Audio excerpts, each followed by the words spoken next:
Nature is key to rebalancing our global climate system and ensuring a vibrant future for all. Ecosystems absorb carbon from the atmosphere and produce the essentials for life on our planet: fresh water, clean air, and healthy soil. Intact natural lands also help to prevent viral outbreaks like COVID-19. Tragically, in the past 50 years, we've lost half of our natural land, destroying 2/3 of all living creatures on Earth. We must reverse the damage, and we can, by creating the Global Safety Net, a network of land areas that are vital for nature and humanity. The Global Safety Net is the first comprehensive estimate of the total land area requiring protection to solve the twin crises of biodiversity loss and climate change.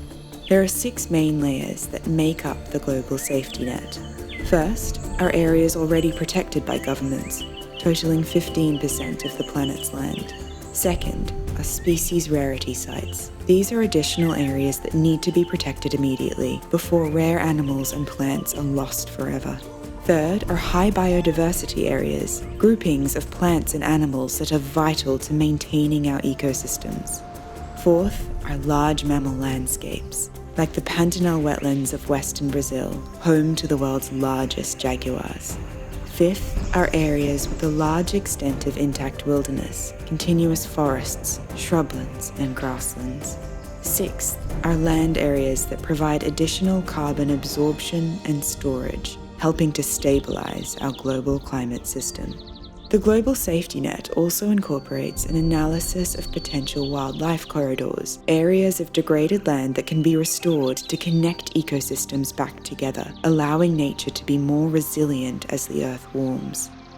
Taken together, the layers of the Global Safety Net total approximately 50% of the world's land, offering a blueprint to restore our biosphere, helping to keep global temperature rise below 1.5 degrees Celsius, and providing the ecosystem services vital to our survival. Over 1/3 of these lands are communally held by Indigenous peoples, which demonstrates the importance of safeguarding territorial rights for these communities. You can explore the Global Safety Net through a new web application, which displays how every country and region can contribute in different ways towards this common goal. Visit gsnapp.org to learn more about your region and how it can contribute towards a world in which nature and humanity coexist and thrive together.